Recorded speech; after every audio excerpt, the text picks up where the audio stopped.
How are things so far today? Dangerous question. I'm fine.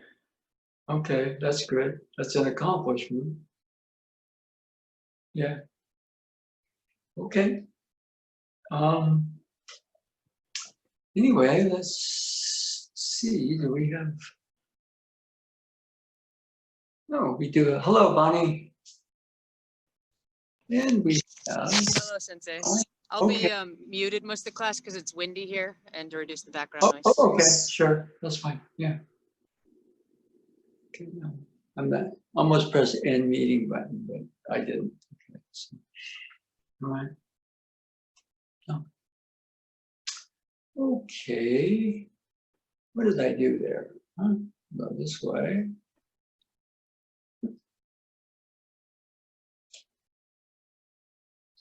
Okay. Yeah. Where are you? Are you in Alaska? Right now, I'm at a truck stop in Sacramento, just outside of Sacramento. Oh, Sacramento. Okay. Yeah. There used to be an Aikido school over there, and more Fair Oaks. I think there's a couple of schools.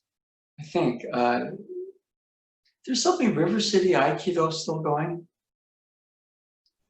Okay. I think so. Yeah, and then there's what's it? That school? I can't. There's a gosh, Aikido Sacramento. It used to be a downtown tree. You know, Mr. Tree. I used to, way before your time, but I used to sometimes, you know, Linda Holliday's parents lived in Sacramento, so, and I also went to UC Davis. Did 2 years of graduate work there, and so I remember at least once or maybe twice I drove Linda from Santa Cruz to Sacramento so she could see her parents. This is after Japan, and then I dropped by UC Davis and see some of my classmates in grad school, and we also could go to Mr. Tree's school and train. I did a couple of classes with Mr. Tree, I remember. And yeah, there's also, I think, the new school, you know, dojo in, I don't know if it's really called New School, I can't remember the actual name of it, in Sacramento. There was a whole bunch of schools there. I think Mr. Tree had some students, and they kind of splintered off. It's a little bit like Mary Heine Sensei. She started Seattle School of Aikido, and then you know, there were like 3 or 4 dojos, you know, that her students opened. And somebody kind of asked, you know, can Seattle support this many schools, right? And I think one of the students said, it's like, you know, bodywork practice. How many body workers are there? But, you know, they have their clientele and their clientele and their clientele. So sometimes that happens, a school opens and then schools open off of that. So, which is, you know, it's part of that period when Aikido was kind of spreading. A little bit of history. I think it was what? It was 1975. Okay. And Christmas, I went to Seattle and stayed. Mary was living with her mom, so I kind of crashed on their sofa for, I can't remember. It was a while. You know, I mean, it was about a week or something. But Mary had a demo scheduled to start a rec department class in Seattle. And I was a rookie. So, you know, she had somebody to beat up and throw around, okay? And that turned into the Seattle School of Aikido.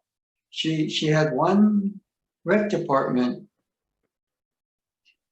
class going, and everybody was so enthusiastic, they encouraged her to open a school, which she did. And that school, just gave birth to a bunch of other schools. It was it was the way that it was working in those days. It was kind of everything. It was kind of a pioneering spirit where people would go out. But my memories of that visit. One, I drove up there with a guy named Harvey Moskowitz, or Harv Moskowitz, and he was one of the Do-sensei students. And he had contacts, so he actually did Kung Fu in Seattle, and it was a school that Bruce Lee started. And that was, of course, after Lee had passed on. And he had, in the interim, become a movie star and was probably not, anyway.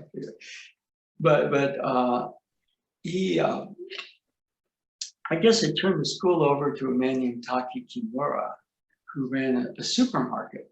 And there was a huge basement to the supermarket, and they would hold classes there in Jeet Kune Do.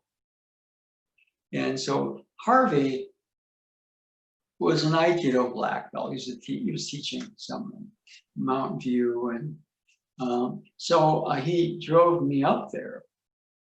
Okay, and what happened then was I stayed with Mary, but then he was going to do a kind of an Aikido presentation for these Jeet Kune Do people.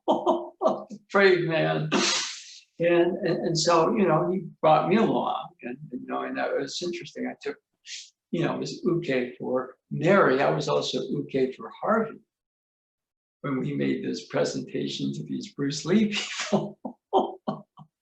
And so what happened is, since we did that, I know this one guy, because Harvey was kind of into, the thing. And so this guy says, well, what happens if I go up there and grab this guy?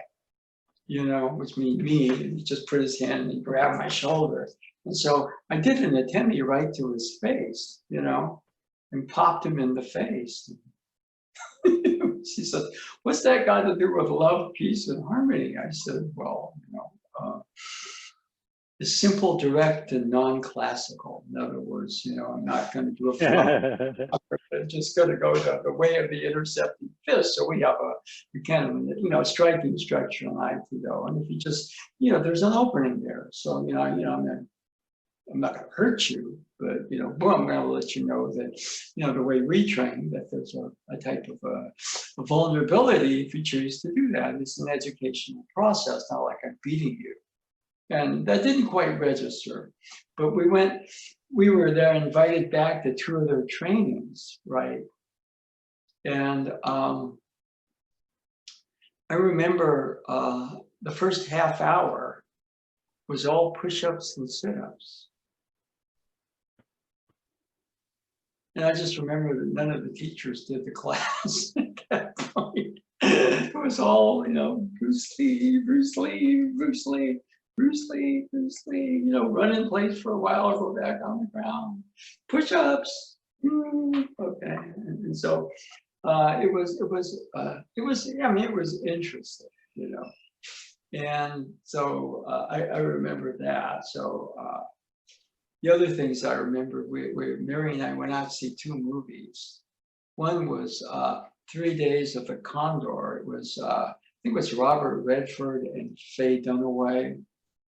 And the other one was, believe it or not, a movie called Doc Savage, Man of Bronze. It was, which I found out later had sort of become a cult film because it was so bad. I had no idea they made a film of Doc Savage. Well, have you seen the film? Yes.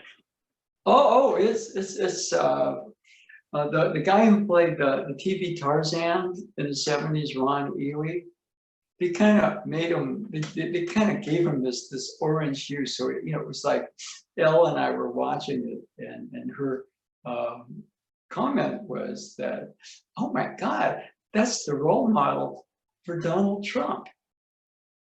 Because he kind of comes across, it's supposed to be bronze, right?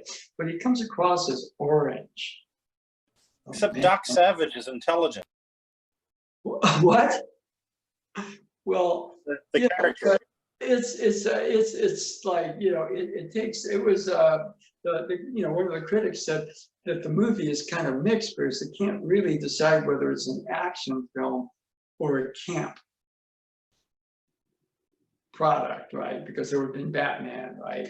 And so there was Doc Savage, and it was a real crack up, you know. And I have the DVD. My son-in-law gave it to me for Christmas or birthday. It was like, oh my God, I got my own DVD of Doc Savage, right? And Life goals. oh, it's you know, I don't know if it's, you know, you can stream it or anything, but you can actually buy the DVD. It won some sort of sci-fi award. Believe it or not, George Pal, that was his last film. He did the Time Machine, which is a really great film. All right, and then he also did Doc Savage, Man of Bronze, which is, for me, a very entertaining film, not necessarily a good film. And it's you know, it's funny that Mary still remembers that. Yeah, we went to go see Doc Savage, Man of Bronze together. But that was a trip to Seattle, and it was the Jeet Kune Do Bruce Lee trip. And no, it was really interesting. You know, there were certain things like, you know, they kind of cut, you know, like, you know, you put the hands together like this. And it's a Wing Chun move called, I think it's Pak Saw, you know. They also have where you block low, trap. They do a lot of trapping, So, you know, you start out this way. Enter the Dragon, for example. There's that scene where Bruce Lee is facing the guy who, in the film, killed his sister.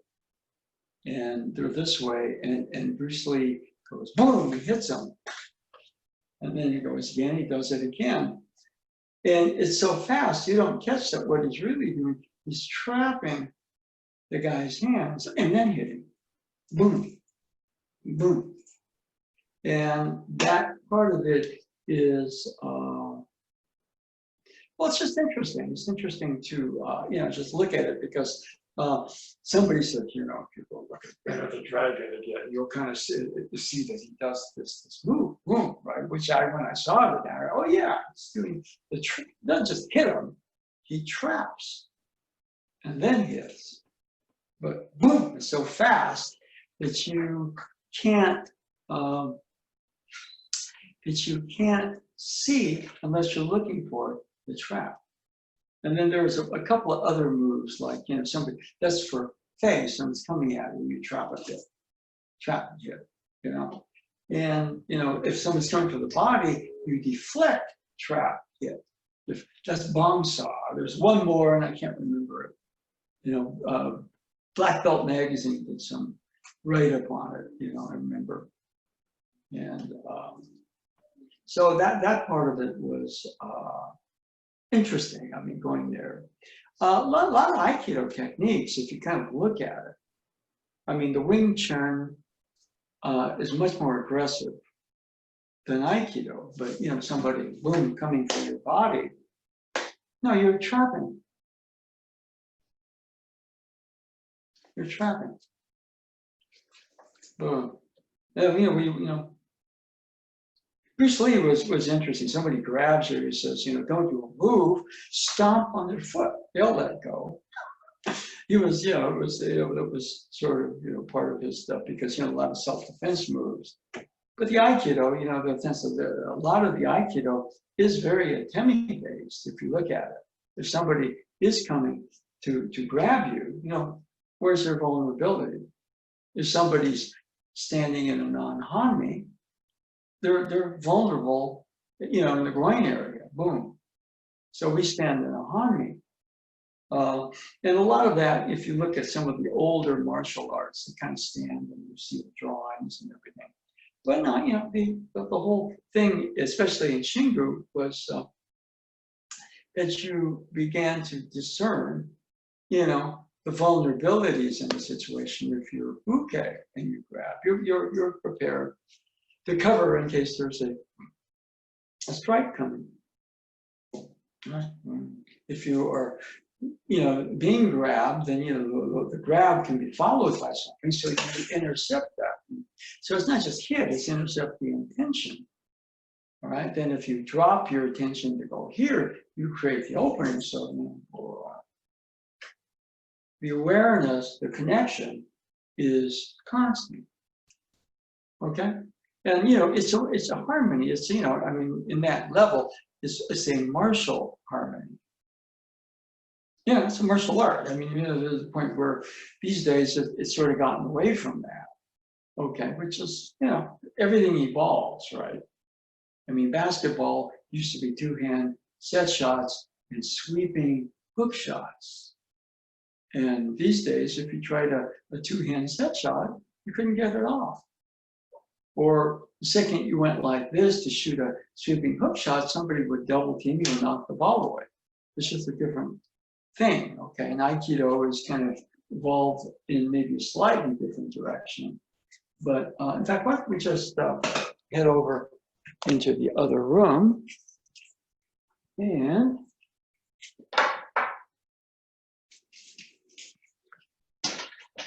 yes, okay.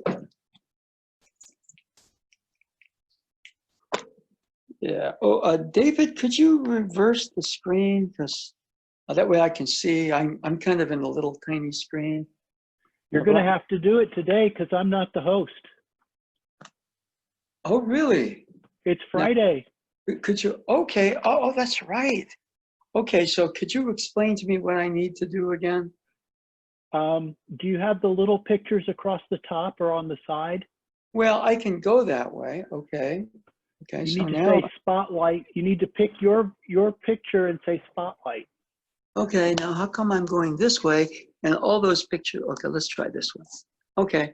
All right. Now my picture. And how do I say spotlight? I don't know how you do it on the iPad. They're just a little.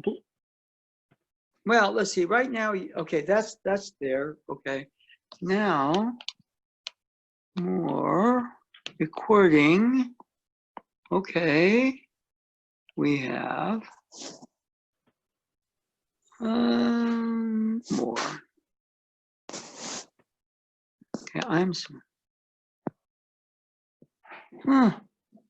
disconnect audio. Gosh, okay. Technical bugs. I remember I did this once, but I can't remember what I did. Let me try. We go this way. Yeah, okay. Well, I just pressed it a couple times. All right. But for example,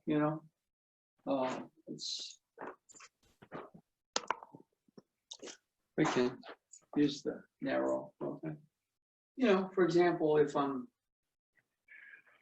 standing this way, okay, a push or a grab will knock me off balance. So we stand in a triangle. Okay. Point, base. Now you can stand here as long as if I take a step back. So if I'm here, I'm off balance.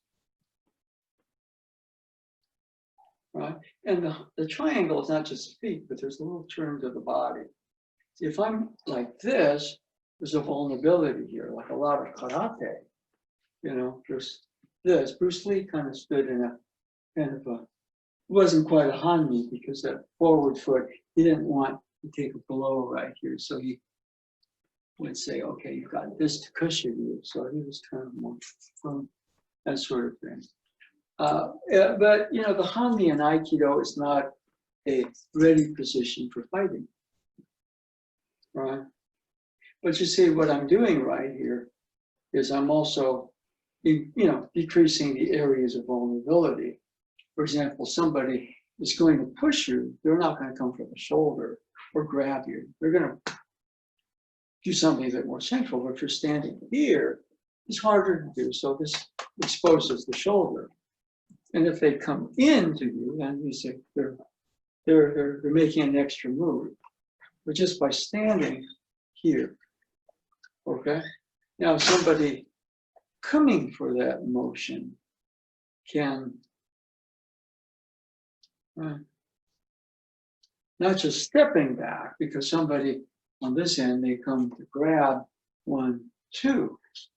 Okay. Or, in this culture, 1 to 2 hands and then boom. So standing, for example, with your body more in a square position with the feet are triangle exposes this amount of body. But so the whole thing of the shoulder, right? And from here, as they're coming for the shoulder, boom. So they may intercept your hand. Okay, so that's just basic explanation of certain things. Now, if somebody is coming this direction, for example, instead of stepping, boom, and then shifting your attention, but the attention stays constant. If somebody boom, you can re-intercept, boom. But making it all the way to here, not just grab and twist, but there is kind of that sense of trapping. All right? Okay. So this guy just kind of came up to me and said, "What if somebody does that one?" Boom, But what happens is, in the training, as your uke, you are learning instead of about your own vulnerabilities. So I'm standing in a triangle. I'm strictly speaking old style. You moved off the line to grab. But, and you also realize there's a vulnerability potentially here. Of course, if you go this way, there's a vulnerability here. So, boom. Okay. So somebody's coming at you this way, In the training, you're learning not just to be thrown, but you're also learning about your vulnerabilities. You're playing the role of attacker. And if I go this way, I'll go boom. Then I'm not putting a lot of awareness or bringing in any consciousness to it. Harmony is conscious. It may happen accidentally a couple of times, but we're working with it. And likewise, if somebody's coming this direction, then boom, the first motion is not here. For example, if somebody's coming, I might just move before, right? But you'll notice not that. There's a little bit to distract. All right, boom. And then, there's the classic movement here. Boom. Okay. If we were, for example, you begin to see, for example, this is a staff form. Now somebody, for whatever is coming this direction, if you're stepping back.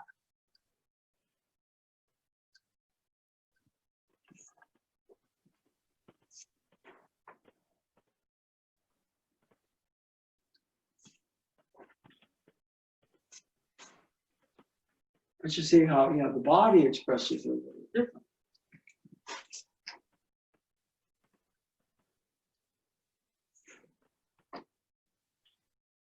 Now, what you see a little bit right there, this, it's just like the Bruce Lee thing. You're not just grabbing, you're trapping. Now, we went through the positions of the hands.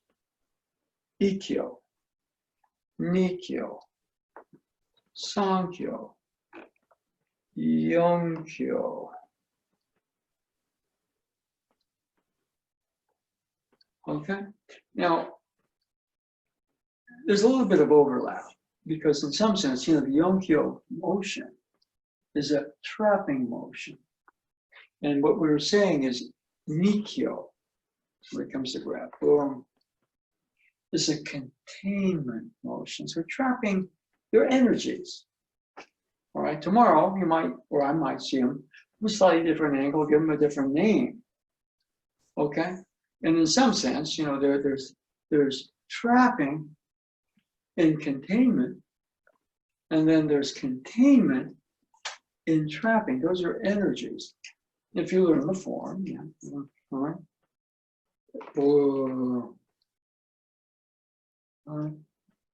Right, then either going this way or stepping back and executing then. Called the Ura, the Tenkan, or boom, boom, boom. But the striking movements of Aikido, a lot of times I've always seen as sword movements. You know, somebody's coming with a yokomen, I could just go into this, but then I leave this open. If all I do is shift my attention to the attacking hand. So, you know, boom, and then, okay? So in terms of taijutsu, body art, somebody's coming with a hand, if I just go this way, I may have a vulnerability here. So boom. And then if I shift my attention here, that vulnerability reappears. So, oh. Now this is a trapping containment motion. If I just go here and then twist, there's a vulnerability there, but boom. Just that motion before you take the step is very important. So, you know, those are things that kind of come up. So, you know, the trapping of the Wing Chun, there's a little bit of that in the Aikido movements. If you take a Sankyo, you're kind of saying Sankyo.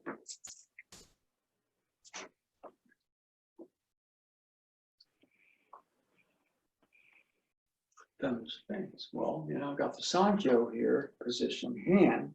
I go this way, and I've got, somebody's got a thick wrist, but what happens if I change the angle a bit, extends it? You know, there's a twist of the wrist, but what I'm really doing is extending through the elbow, not just twerking here. And then,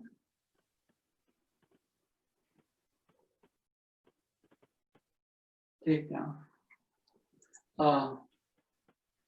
What's taught in Shingo was more like, you know, you go this way and then you extend this way. If you go this way, it's a two-handed, you put your other hand here. But you may lose control in a real situation, so you go that way, and you extend the elbow down. It's a much harsher or sudden fall. Okay, so, you know, it's easier to do when you're trying to teach that motion. Anyway. So, was maybe not my intention, but we sort of got into, you know, some of the stuff around, you know, trapping. Okay, anybody with a question on that, or, you know, right? Boom, boom, boom, boom, boom, boom, boom, boom, boom, boom, boom, boom, boom. See, these movements, for example, are, you know, much more complex movements. Most of the movements you see here are step back motion, or here, an entering motion. Right. Okay, now, okay. A lot of what was emphasized in Shingu, for example, was not so much, you know, you're basically, there's incoming energy. You really want to, it's a river coming at you. Instead of going upstream, you want to turn and be downstream. Okay, and that river may have bend, turns and bends in it, okay, and cross currents and everything like that. But instead of putting a lot of effort into it, it was more like, you know, boom, there's a thrust coming at you off the line of it. Now you're connected to it. So, in fact, if you set, there's an opening here. So you basically, you know, want to be in this position. Ikizuchi sensei really exaggerated that he would be like this. He didn't do a lot of that right there. Okay, Tojima sensei, yes, you know. Yeah. But Ikizuchi sensei was like that. Okay, let's see what we're going to do. Yeah, how did I get onto the big screen? I just made this. Huh. What did I do? Oh, there. Okay, I pressed that. Okay, so those are, almost any time, like a kodigaishi coming at you, you're not grabbing, you're either containing or trapping. Containing or trapping. So in that way, the boom, that motion is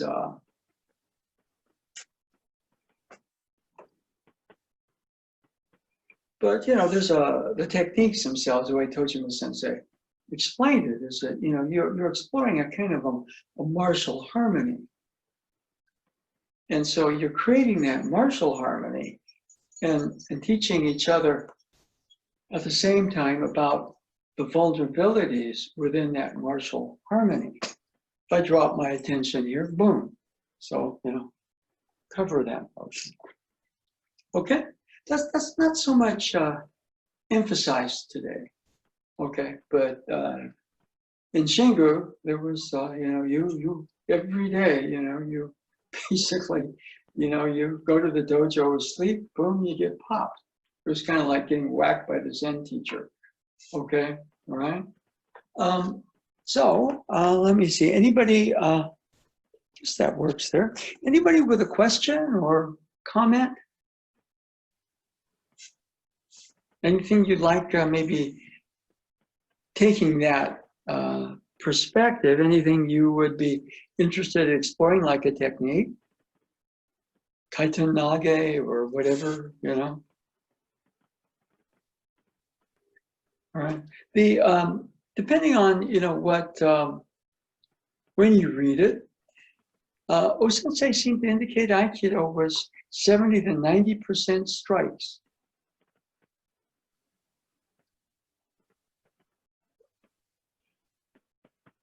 What was emphasized today a lot is the actual,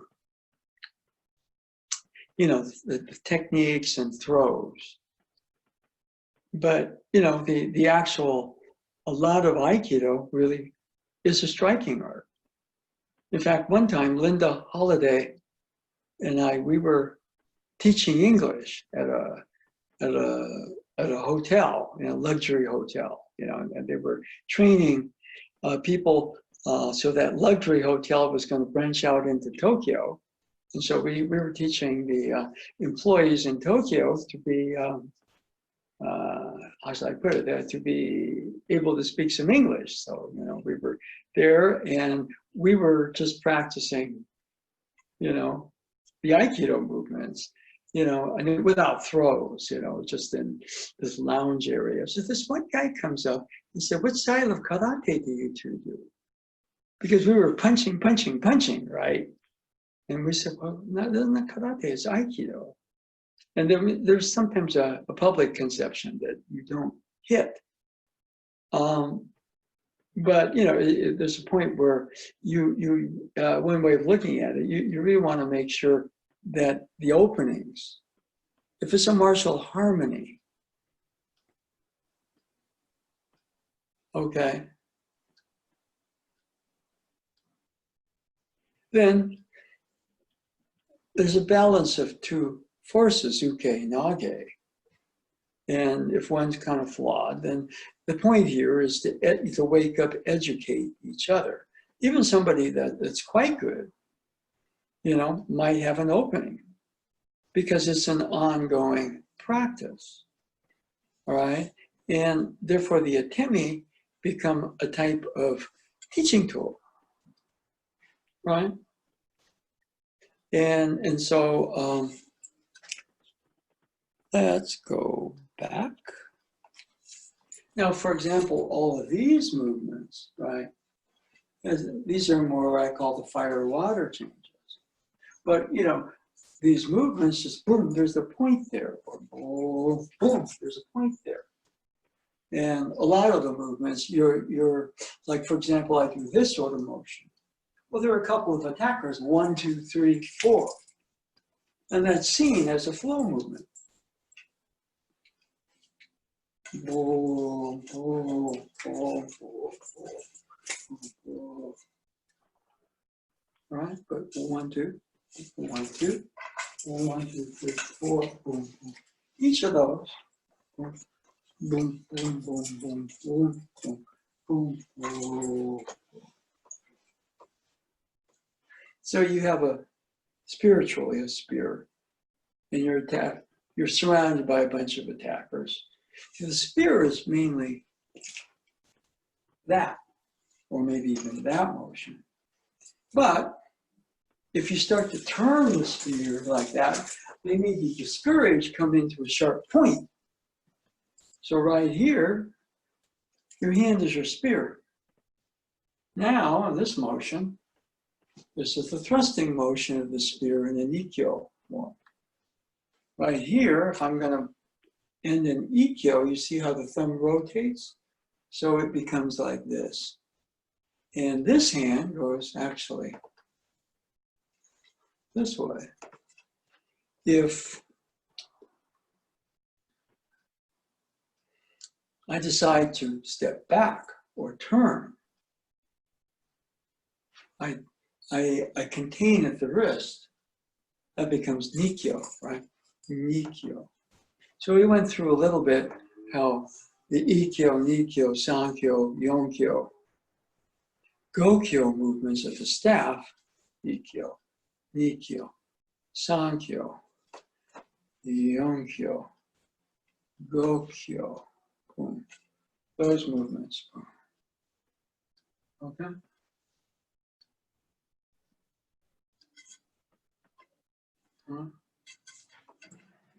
Top hand, Kotegaishi.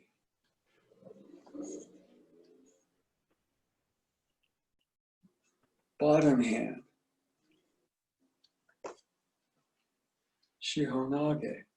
And there are zillion other things, but in the actual movement here, boom, boom, boom, boom, boom, boom, boom, boom, boom, boom, boom, boom, boom. You can thrust forward, you can thrust back. For me here, that's spiritual, the point of a spear, not just a wooden thing that's sharp. I don't want to go this way, so the body must learn.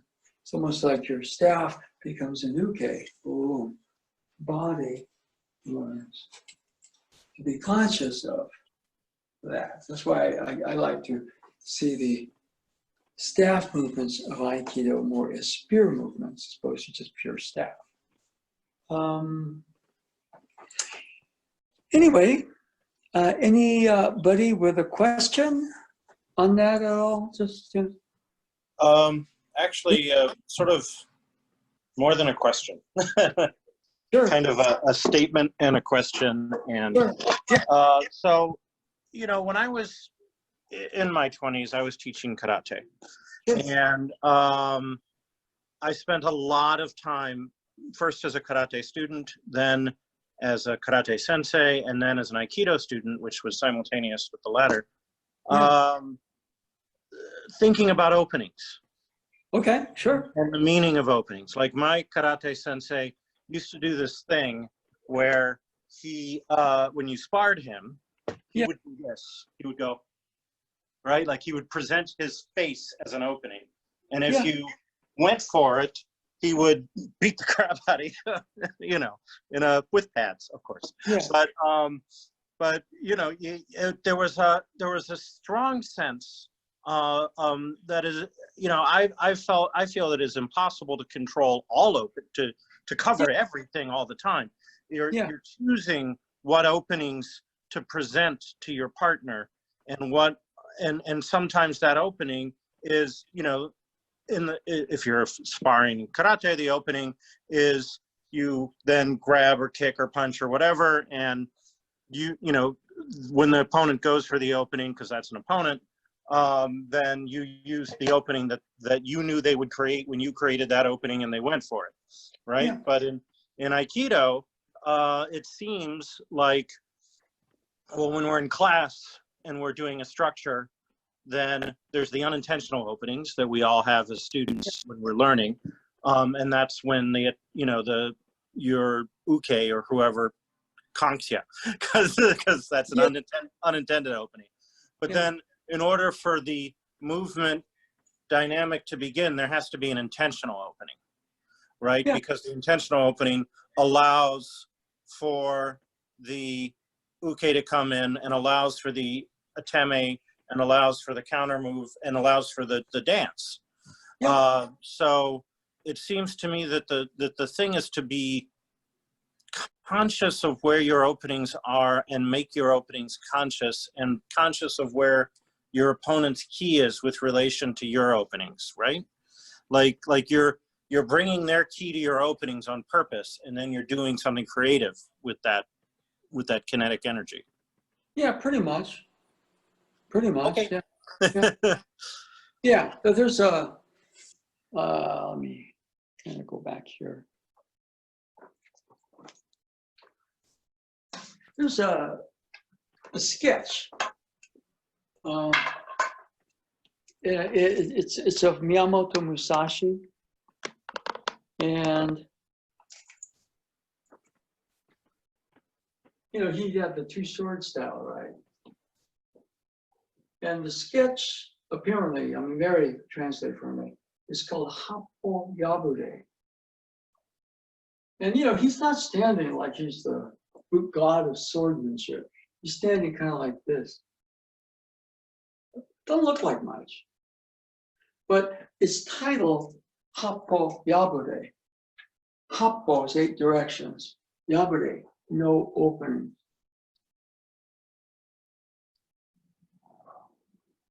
See, in other words, when you make a move,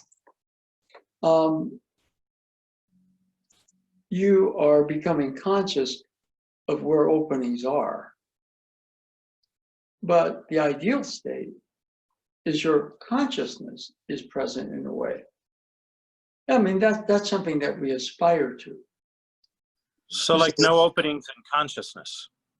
Yeah, you want your consciousness. This is quite, we all have openings. If somebody says the magic word Donald Trump, we go into judgment and a lot of activity mentally and emotionally, and there are openings.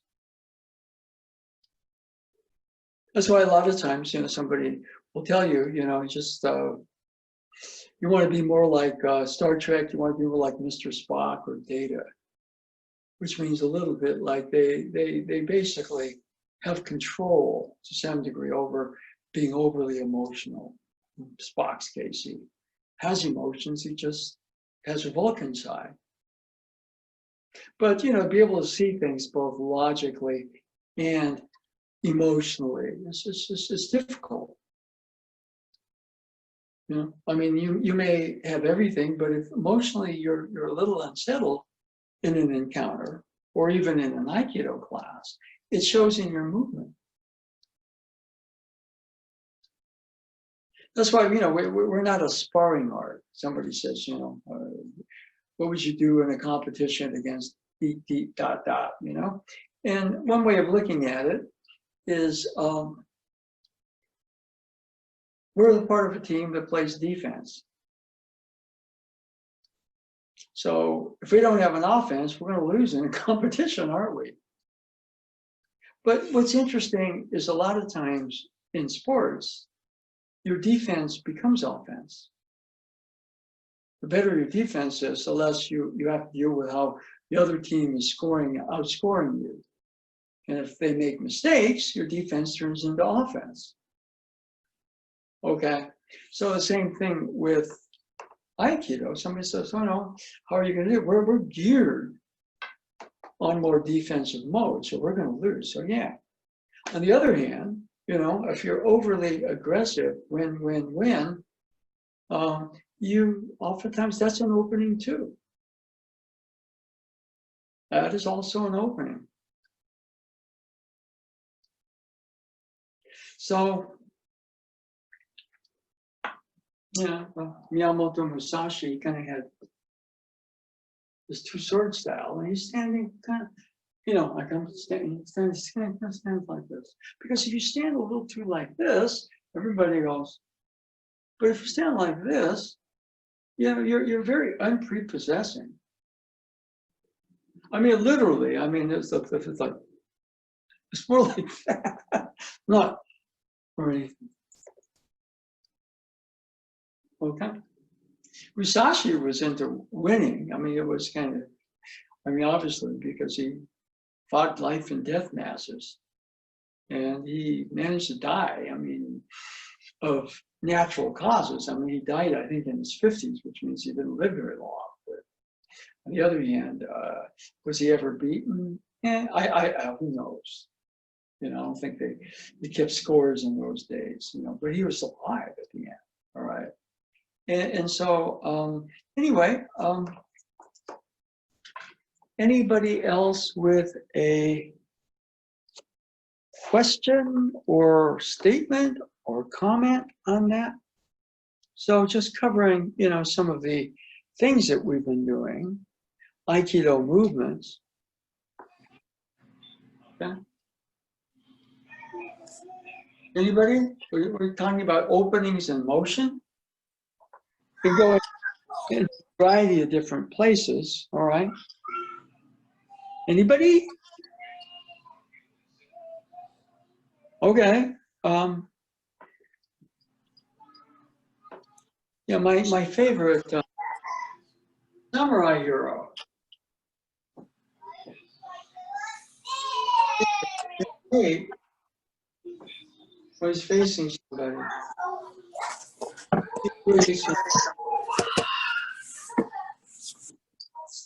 And then he starts to close the circle.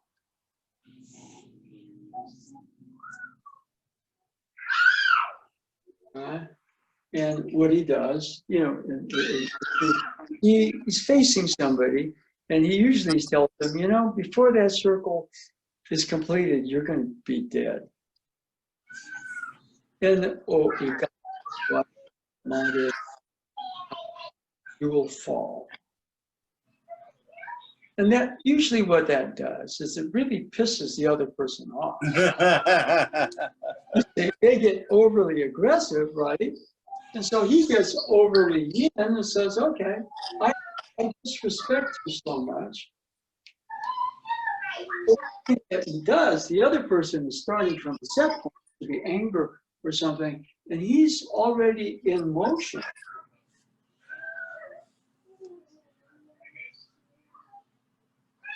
He calls the technique Ingetsu Sappo. And that was, you know, I mean, that was by far my favorite samurai hero. It's popularized, it's Romanized as Sleepy Eyes of Death, you know. But yeah, that was his technique. And it's scary because, you know, he's, you know,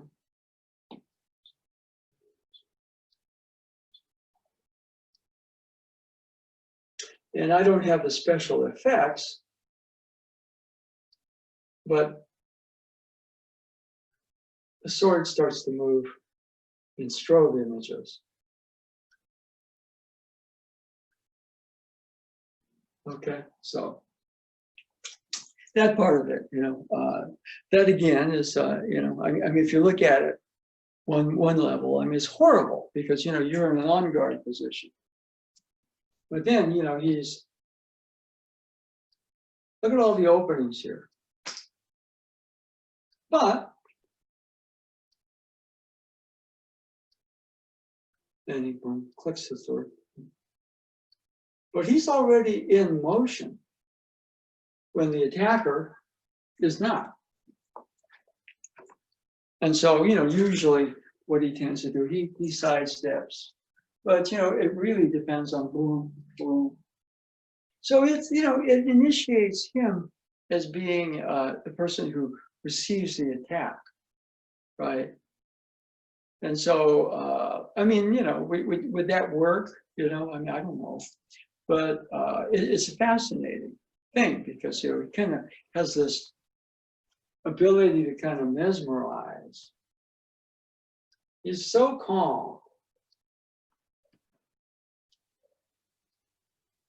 And then it goes again. There's one, all right.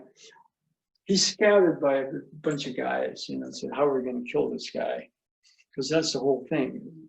Everybody wants to kill him. And so they scout him. And so somebody says, oh, I get it. We're going to wait it out. We will not attack until he completes the circle. What does he do? He starts another circle. And then the guy comes in and dies, okay? And then the other thing was he says, okay, we got it now.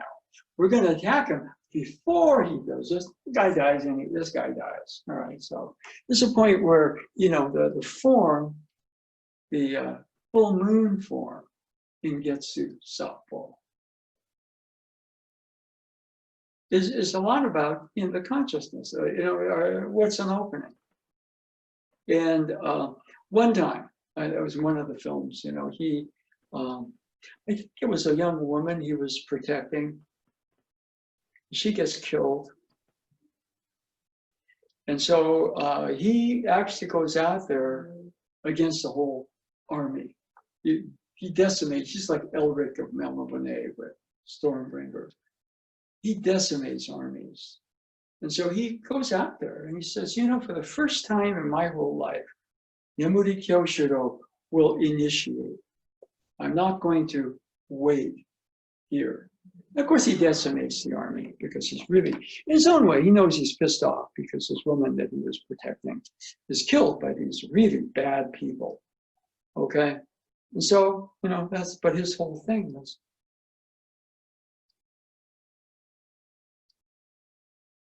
and he's so calm, that calm sucks the attacker in, which creates the psychological and emotional opening in the attacker, okay? So, Aikido, Hikizuchi Sensei used to kind of tell me that I was too hung up on Yamuri Kyoshiro, because, but I kind of saw, was, when he would do this, and all of a sudden, he was doing something with space-time. And the sword would start to move in strobe images on the screen. And so, when I get to Japan, and Mary's there, so I can ask a question. I says, is there any relationship between what O-sensei was doing and the full moon cut that Yamuri Kyoshiro did? And Hikizuchi Sensei didn't even offer an explanation. He looked at me and just cracked up. Made me feel really stupid. Which of course, when you ask a question, you're being open, and I just, it was something that I kind of saw, that was this sort of motion. Maybe he just wasn't expecting the question. Well, I mean, the question said a lot about me. Okay, all right. But, what happens after that, I'm walking back, and Tojima Sensei, he comes up to me, and he says, okay, there are times when I attack those sensei. And he just walks like this. He doesn't get into a position to defend himself. And all of a sudden, his physical movement turns into a series of strobe images. And then I would go at him when I was, I was seeing these strobe images, and then I go flying. And so he looked at me and said, you better believe that when O-sensei moved, it was like the full moon cut. That was very interesting. Because, I kind of was looking at a popular culture for that culture at that time, archetype, and seeing, something about space-time. And one thing O-sensei says is that you establish yourself as the center, but you create yourself as the circle around that center. And what Kyoshido was doing by being very calm, he was in the center. And the circle he was tracing was creating himself to be the master of the full moon cut, which had some effect on space-time. You know, so that's why I like the series. It wasn't just about, you know, just sword play. He kind of had that mystical, magical sense, right? And so I always thought that what I found about O-sensei, I said, you know, Kyoshido is kind of a darker version of him. This darker version of O-sensei, because he does the same thing. I mean, you know, it's popular fiction. And he's actually, you know, he turns out to be, I mean, he's like a really, I mean, everybody wants him dead. But he has a moral sense, which is very different than what you would call somebody who's outwardly moral. In fact, he is really like, I'm outwardly immoral. I'm never the Kyoshido, but at the very end of every movie, there's some really bad person, you know, that's responsible for lots of death, and they want to try Kyoshido out. And so it's almost every movie is kind of like this really bad person. This really bad person says, okay, Kyoshido, I'm going to kill you, but I want to see your cut, your full moon cut before I do. And Kyoshido is cool. He just says, okay. And he draws a sword. He said, but he said, it will be the last thing you see in this life. So that's the popular culture thing, okay? I mean, there are certain archetypes, you know, like Michael Moorcock's Elric is Nimrodi Kyoshido. You know, it was written by one of my favorite writers, a British writer, Michael Moorcock. Chet Baker's Plane is very much like Nimrodi Kyoshido's cut. It has a way of drawing you in. Okay, so anybody else with a question or comment or statement? So we're about a variety of things. Just for the sake of it. One thing You are. Yeah, go on. Question? Well, something that Cliff was saying, and that you were talking about, you know, the full moon cut, and something that sort of came together in my head is, if there are no openings, then flow will be restricted. So for there to be flow, something has to be open. Well, we're also really saying that you know, you are looking at what you call a harmony, but it's a martial harmony, right? I asked Hikisuchi Sensei a question once, and the question was something like, what if Christ and O-sensei met? You have two people without openings, what would they do? Do you know what he did? He got pretty angry at me for asking that question. I don't think he had an answer. He did not have an answer. You know? Yeah, O-sensei, you know, Hikisuchi Sensei, you know, what if Christ and O-sensei met? I think they'd have lunch. What? I think they'd have lunch. That's my answer. I was just thinking the same thing. Yeah, so I mean, it was something like that, but he got kind of upset about it, as I remember. You know, it's like, why would you ask that question? You know, so I kind of felt like, you know, it's like asking the question about, is there any relationship between the full moon cut and Aikido? It was kind of like, it was an embarrassing moment. All right. Let's see. It's kind of like asking the question, what happens when you have an immovable object and it meets an immovable object? That's true. Yeah. Yeah. Well, one of the, not an unstoppable force. if you kind of look at the full moon cut, let's say, you know, you are the UK, and there's O-sensei here. And, you know, what are you going to do? Well, he offers his wrist, there's a magnetic attraction.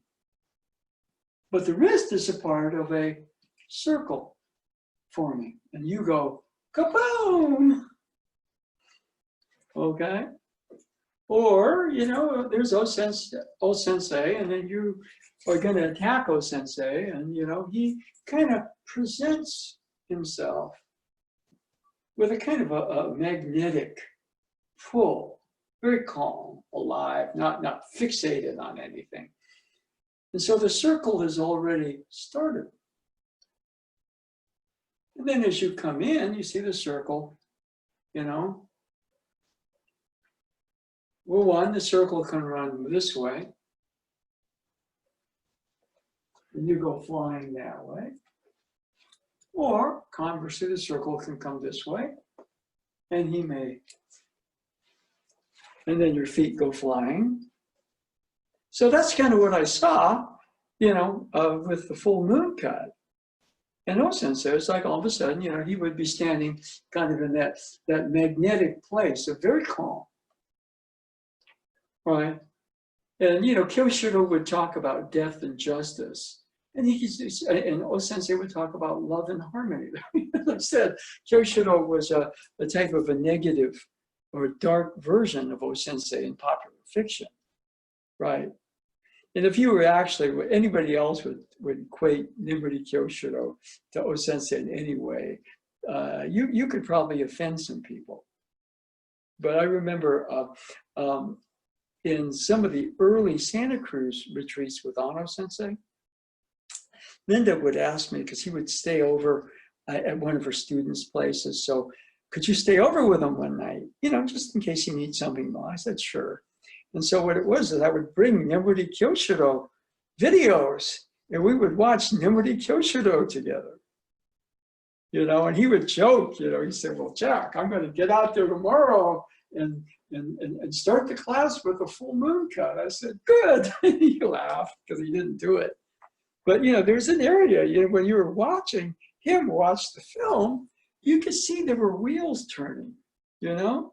Even though Nimuri Kyoshido and Ano Sensei are almost like polar opposites, you know? Because he could see, you know, in the fantasy, right? He could see.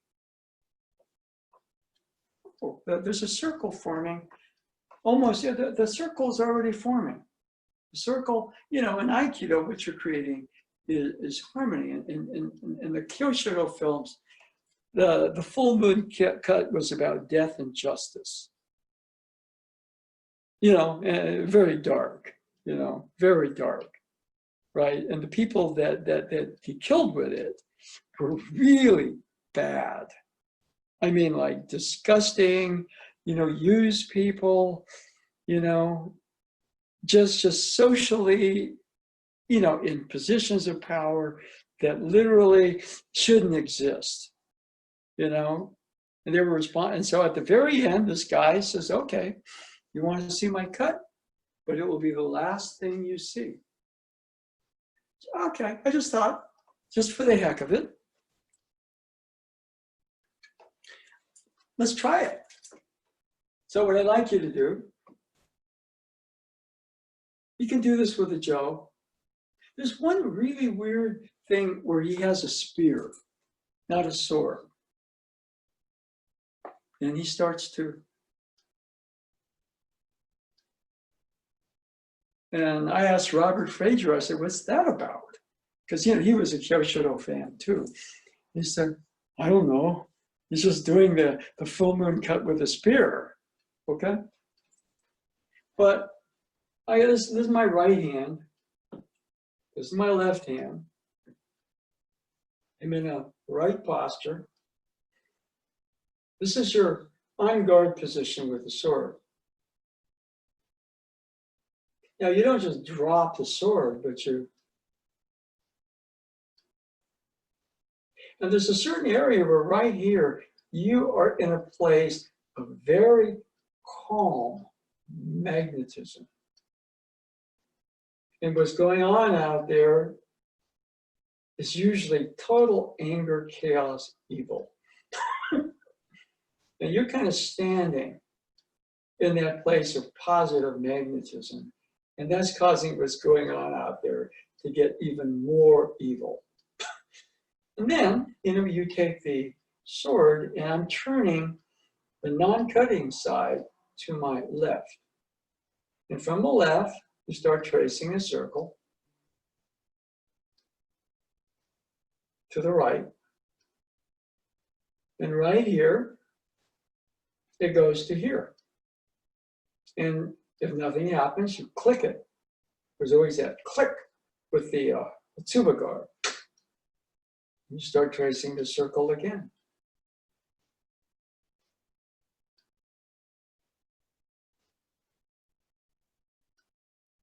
Okay.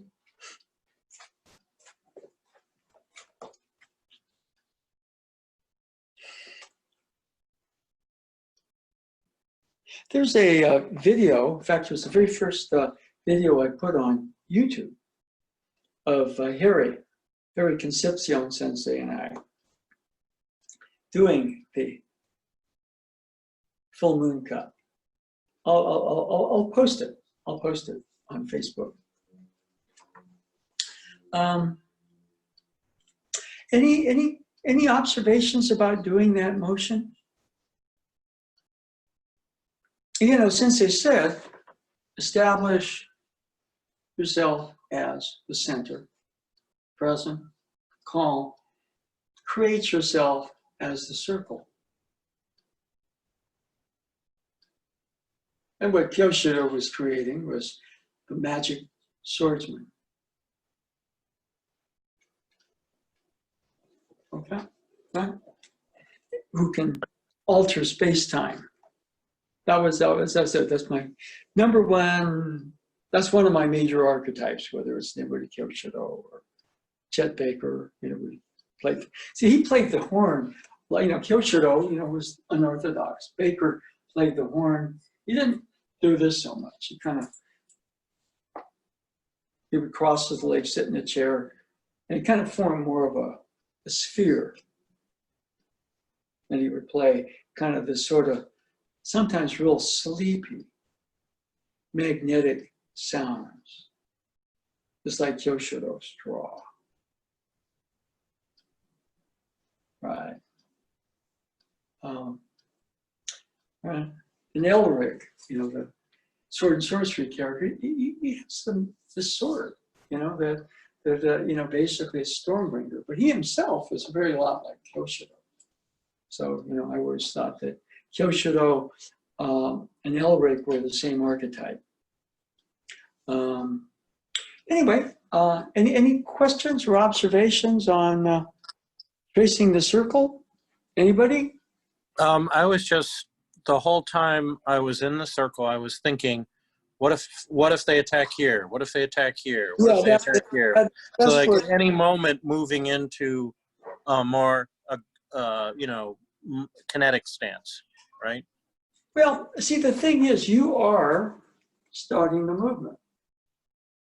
Now, I wouldn't recommend this, but I know, for example, that archetype, for example, Bruce Lee called it attack by drawing. You create an opening, which you were talking about, right? Oh, boom. You're not open, but you create the sense of an opening. You create the sense of a vulnerability where there isn't none.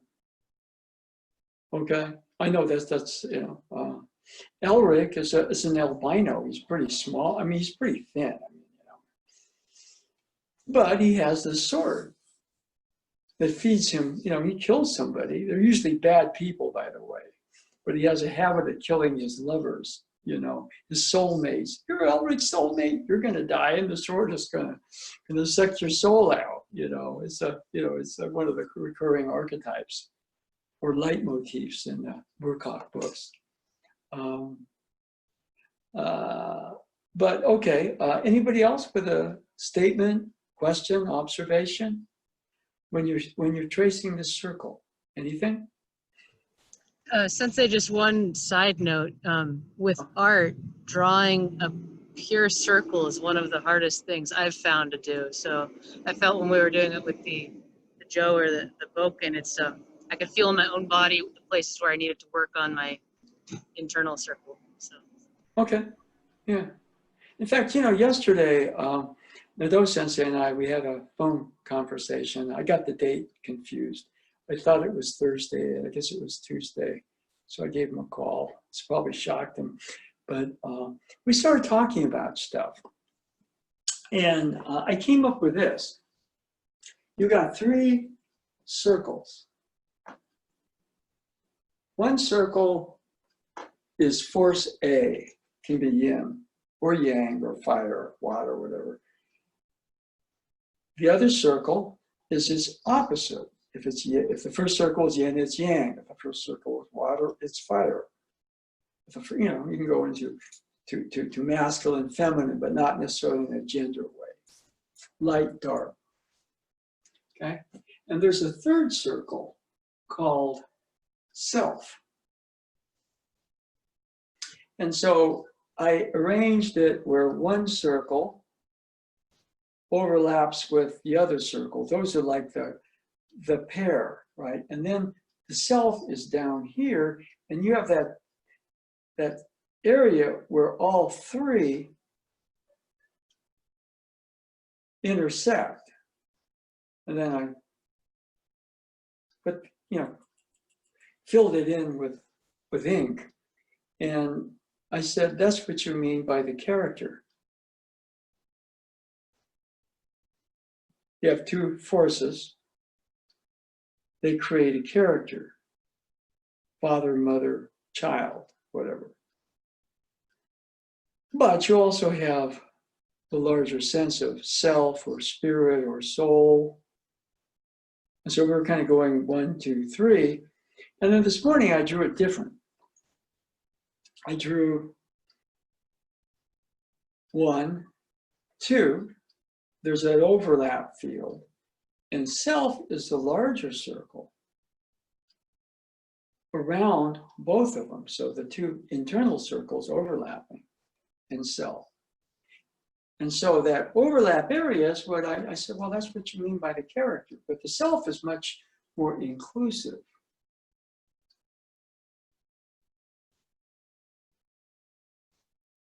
All right. Then the 3 circles where self is equal to the forces, you know. And I began to realize that, you know, you get the shaded area, that's character. And in that one, you get the toroidal structure. Or it can go the other way. Or getting both of those rotations. So you get both the expansion and the contraction in a toroidal structure. It goes out, comes back to itself. And the reverse is also part of it. And then what happens is you can take that and you can rotate it and it becomes spirals. And so a lot of Aikido you can kind of see as a toroidal structure. But you get the actual sense of the 2 forces creating the self, because they kind of overlap, you know, they're like that, okay? The space, you know, where my fingers kind of overlap. But then you get the larger circle of self. And then, you know, the movement, you might give it a fancy name like the aliveness of spirit. And then, you know, you kind of can also say that can rotate. Everything that goes out comes back, everything goes back, comes back, goes out. Boom, boom, boom, boom. And and right in the middle, there's you as that character. Boom, boom, boom. And, you know, if we go into we just did, you know, okay. There's stillness, and now there's motion. Those are the 2 circles. They overlap, and they form the full moon swordsman. Because of the larger overlap of something much more immense, which is self, whatever. But the embodiment of all of that in the character, you might call spirit. So, you know, I mean, there's just something that came, it wasn't received all that well, but, you know, I didn't expect it would be, you know. Any questions, or I'm going to go into the other room and,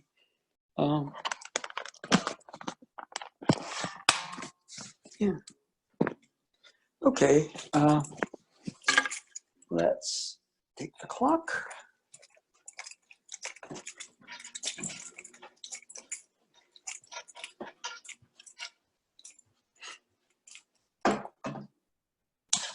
So, are we?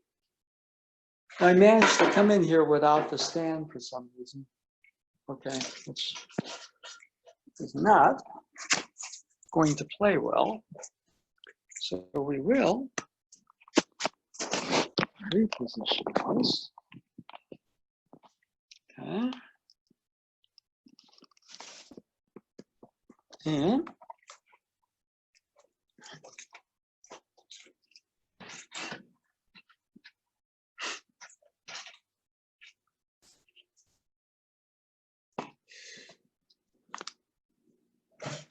so anyway, apparently one thing is that Osensei was a real fan, I guess, of like what you might call the samurai romance novels. He used to apparently read those and read those and read those. And apparently the Uchideshi, the living students, they would have to read them and then give them to O-sensei. Because what they found was if O-sensei read one and it had a bad ending, he'd be like that, you know. So they made sure that he only got the romance novels that had a happy ending.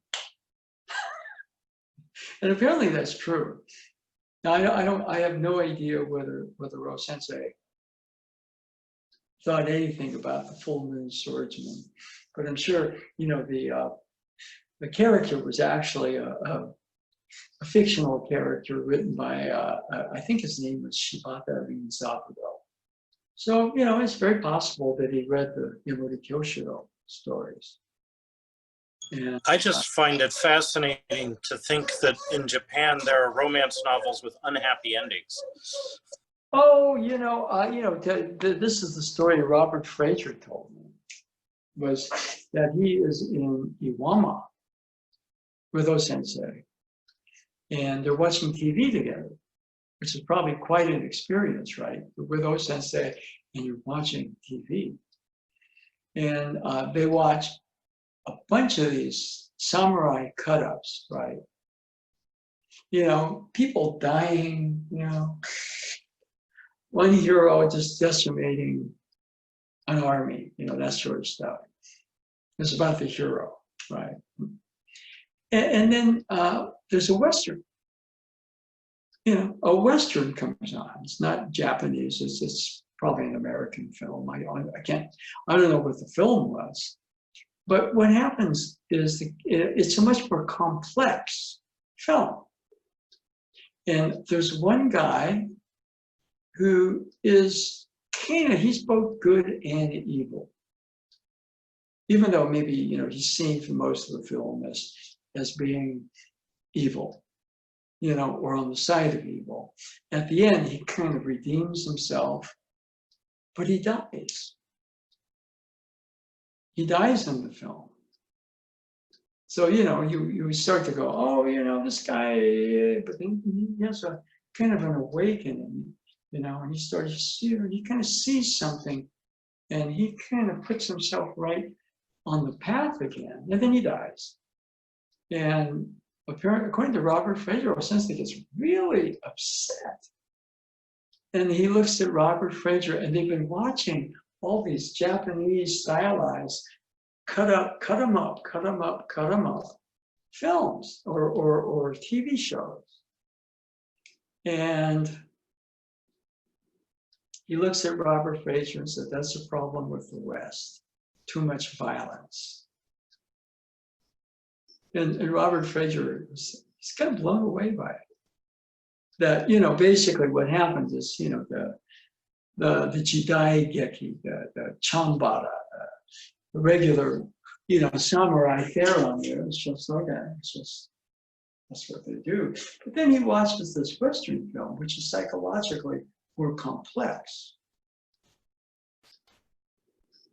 And when this guy, who wasn't the hero, but it was a major part of the film, dies, he gets really upset about that. Says, yeah, it's a problem with the West, too much violence. It's an interesting thing right there, because, as much as, we're talking about all this stuff, we really want people to die. I look at the coronavirus count every day. And I used to do that thinking, it's like, oh, good, maybe we will get Trump out of office. But you got to really watch yourself for that, because, you want people to die just to get this guy out of office? No. On the other hand, you can observe it and say, well, it's, and, you have to kind of feel a type of compassion for what's going on, or else you're kind of like the president. It's hard to feel compassion for. I mean, that's the tricky one. I think even his niece, who wrote the tell-all book, said, I used to feel compassion for him, but I can't anymore. All right, and that's a hard one. To some degree, if you were to kind of look at Kyoshiro, the character is much like Elric. He's very persecuted. Elric was responsible for his whole kingdom being ravaged. So he's kind of really seen as kinslayer. Kyoshiro's father was somebody who was practicing the Black Mass, and Kyoshiro was conceived at a Black Mass ceremony, and his mother was Japanese, and so he kind of grows up and he's got this reddish hair. So everybody knows he's not Japanese. And they also know after a while that's never Kyoshiro. So he's kind of persecuted. Nobody will do a lot to him because, they're afraid of him. But Baker, he was in New York with his wife and his kids, and people would throw rocks at him and his kids because, he's a drug addict. So, there's various stuff, but, that archetype sometimes is not the most popular, in their world. Okay, so anybody with a question or comment or statement? It sounds like from that story, I don't know what they were watching either, obviously, but it sounds like the samurai shows had a lot of what we would now call video game violence, right? Like it's just the characters that are getting cut up are like cardboard, and they don't feel like real people to the audience. And then all of a sudden, like the equivalent of a Quentin Tarantino film comes on, and suddenly they're three-dimensional people getting killed, and then that feels much less like a video game and more like reality. Yeah, it's part of the culture. I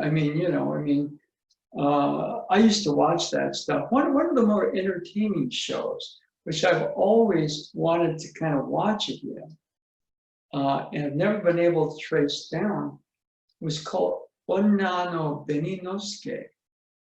And it was a fascinating show. It was very much like, one of those things, but it had a very fascinating format, which is, Beninosuke was kind of like a magic ninja. Okay, and it turned out that Beninosuke was a woman. She was a doctor, a medical doctor in a more feudal period of Japan. And she would put this hood on and be kind of like a Zorro character. Or Beninosuke, but she would pretend to be a guy. So that sounds awesome. Yeah. I want to see it now. And she would, and so, there was one scene where she goes into a bar and well, everybody, it's almost impossible to describe, so I'm not going to describe it. But the whole, the opening credits would show her, as a woman in a kimono, and she's gracious and cultured. And then she would all of a sudden be surrounded by a bunch of samurai thugs. And then she would do something, it was almost like Linda Carter in Wonder Woman, when she would kind of go like this, and it's a flash of light. And Linda Carter, Diana Prince would become Wonder Woman. She would kind of swirl around, and all of a sudden, she's Benny Nosuke in full garb. And then, there's 8 guys there, and she would very stylistically, ritually, just cut them down with a sword. And it was, and what would happen is, there'd be all these things going on, but usually what happened when Benny Nosuke appeared, right, there would be this spinning top that would fly through the air and land on the sword of one of the evil people, and they say, "Oh, it's Benny Nosuke," and then she would appear and cut him down. And so the whole thing had a real sort of magical sense to it, right? It wasn't just your literal samurai character, And the fact that she was a woman, masquerading as a man. And the thing is, the catch thing in the show was nobody knew that Benny Nosuke was a woman, but she was a woman. Of course, you were watching. That was the whole premise of the show. Was Benny Nosuke was a woman, and she was kind of this Zorro Avenger was hinted at as sort of magical powers. It was really great, and I figured out everything is on video now. Even a lot of those old shows, but I've never been able to track it down. And my Japanese was sort of okay, and you never watch those things for the story. You watch them just go to the fight scenes and everything. So that part of it, I've always wondered, God, what it would be like to actually watch that show again, because it was so unique. Because you get this woman. One, she's she's a doctor, which would be very unusual in that culture. Okay. Anyway, I think that's it for today. We covered, mainly a lot of the openings, Then we kind of took it into the full moon cut.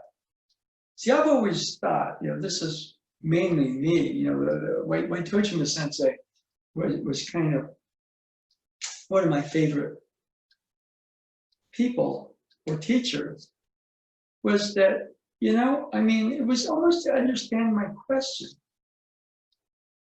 You had to have a sense of imagination. Only in you see what I mean? It was like, I attacked those sensei and he disappeared and I went flying.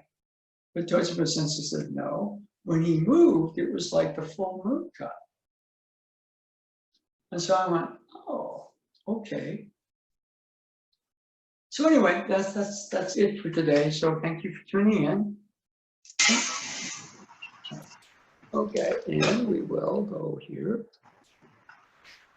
Okay, I'm going to, David, I'm just going to end the meeting, leave the meeting. I don't know if somebody else will take it over, so maybe I can try. Not me. Bye. Okay, but we'll see. We'll see. So goodbye. Bye-bye. Bye. Just say leave meeting, so. Hey, David, what's the name of the park you guys train at on Saturdays? Just a second, let me make sure I get that right.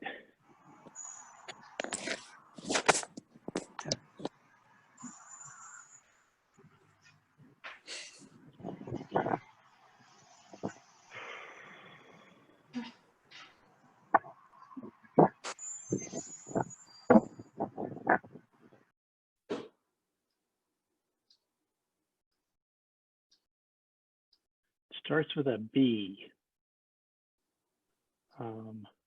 Is it Vestor Art Park? Yes. Okay. I'm planning on being there tomorrow if it's still good. You think it's still okay? Well, we should be there. All right, I'll do a drive-in, come to class, and start heading north. Okay. All right, see you tomorrow. See you.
I hear Christmas light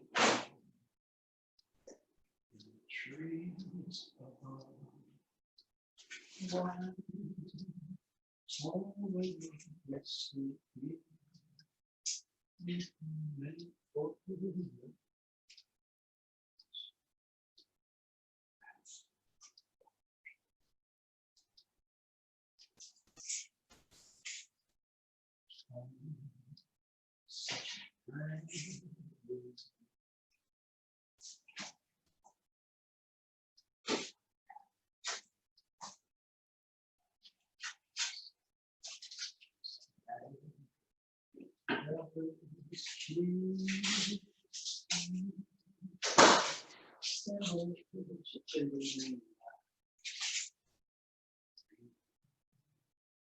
I may fall in love with chance.